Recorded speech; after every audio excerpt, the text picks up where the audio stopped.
Hi, I'm Lisa Lacroix. Welcome back to my channel. And today I want to talk about something I learned back in my acting days in Los Angeles. It's a skill that honestly is powerful, useful for anyone who's more comfortable writing their thoughts out and reading them than they are speaking off the cuff. So if you're a writer or a poet or someone who is more expressive on paper, you might know that converting written text into spoken language can feel awkward, right? So I want to share a few insights on how to bring that written text off the page and make it feel like you are speaking directly to your audience.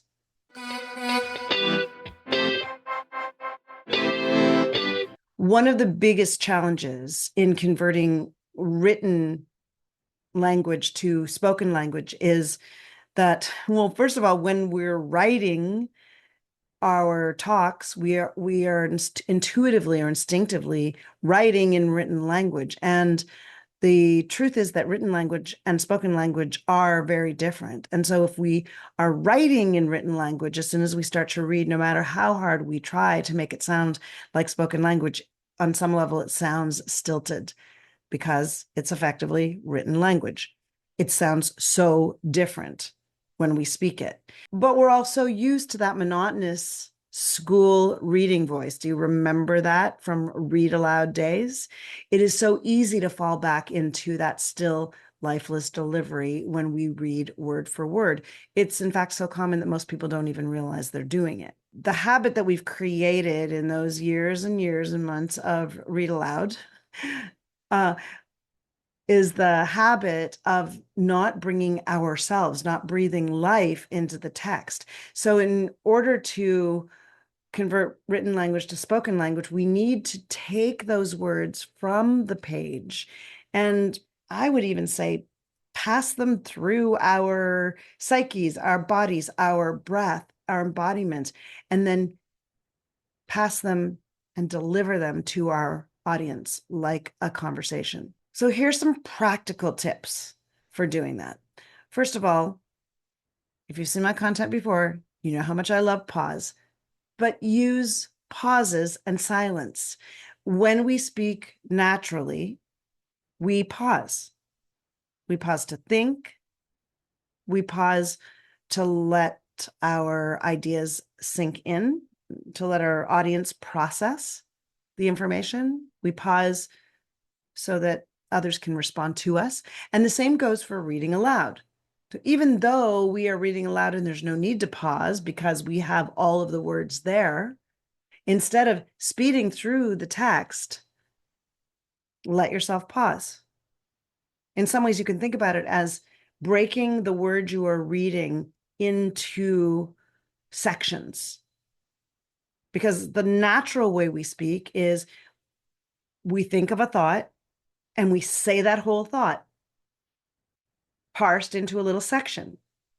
And then we pause until we think of the next thing. So the irony is that the technical aspect of teaching speaking skills is often seemingly unnatural, but the intent is to bring us back to the way we speak naturally, which when we are being self-conscious or we're uncomfortable or we're nervous or we're reading, we don't do.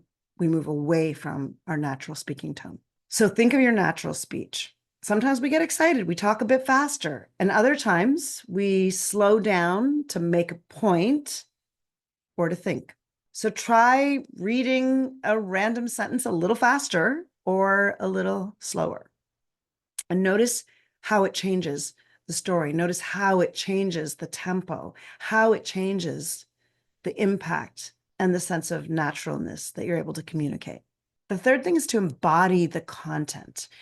When we bring written words from the page and deliver them to an audience, we must bring life into them. So that means embodying the words, feeling the words as if you would if you were speaking them off the top of your head. And the way you can get more access to that is by freeing up the connection to your body, making your body more relaxed, more movable, and might even be a little bit exaggerated until you get used to it. So some ways you can access more embodiment to begin with is to activate or enliven or animate the way you're speaking, being more articulate, using more facial expression, having more movement in your body in terms of leaning in and leaning back, using your hands more. And I would suggest pushing the edges of that pretty far so you feel uncomfortable, and then you can scale back to more of a normal way of speaking, and you will have expanded your range. The other way that we can embody our topic, our content, our words is to go back to the first thing, and that is to breathe and to pause. So when we get centered in our own bodies, when we find relaxation and presence, and we calm our own nervous system, then we can speak from more of an embodied place, from a calmer space. So some of that depends on whether you want to convey peace and connection and maybe earnestness, or if you want to convey excitement and enthusiasm and or anger or like intensity. So how much you want to be centering on the inside of your body for your embodiment approach, or externalizing that embodiment depends on the message that you're wanting to communicate. So sometimes it might be curiosity you're communicating, or excitement or empathy. And I'm exaggerating here in ways that I would not want to speak, but I want you to get a sense of the different ways that you can play. So whatever fits the content is the thing that you're wanting to embody, and let your voice and your facial expressions follow the content and the meaning of the content.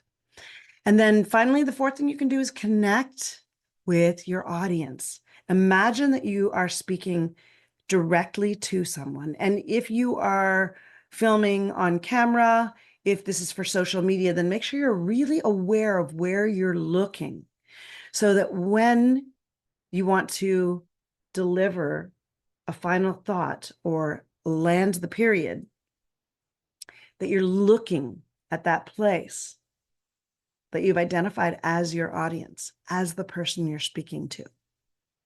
And then you'll be able to communicate more that you're speaking directly to them. Now, when you're reading, you sometimes have to take the information from the page, maybe looking down at it, but then when you deliver the final thought, make sure it is to the audience.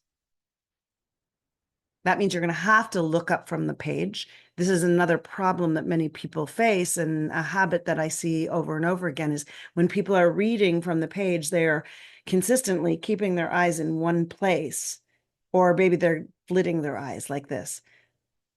And that's not the way that you want to do it. What you want to do is take the information from the page and then finally deliver it to the audience. And then if you don't know what you want to say next, take a pause, go back to your script, start to read the next sentence while you're reading it. And when you see where it's going, deliver it to your audience. Take another pause and go back down. So it's almost like you're gathering the words from the page and gifting them to the listener, not flitting back and forth. Some of that takes a lot of practice, and it's something that I like to work with people on. And sometimes it takes a few times or maybe some repeated practice to really get it in your body. So the connection with your audience, even if it's a camera, is super important to having your written message feel conversational and feel authentic. So how about something you can practice? Pick a paragraph from something you've written, or even a quote from a book if you haven't done any writing yourself, and try reading it in two different ways. First of all, read it word for word, the way you might read aloud, and then try reading it as if you were explaining the concept or you were sharing the ideas in the book with a friend.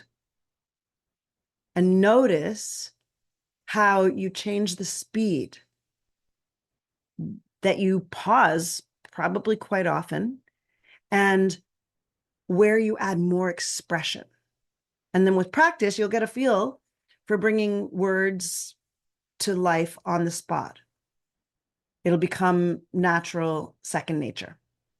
So to wrap it up, remember that converting written language into spoken language is about embodying what you're saying. It is about varying the delivery, increasing the dynamic range of your pacing and your volume, and then connecting with your audience as if you are speaking naturally. The more you practice, the easier it will get. And so if this helped, or if this stimulated an idea or has inspired you to try to work at getting better at converting written language to spoken language, then let me know in the comments, and please share any tips you have that you found useful. I would love to hear them too. Thanks for being here. Here's another video YouTube thinks you'll like, and there is my speaking skills playlist. I'll see you next time.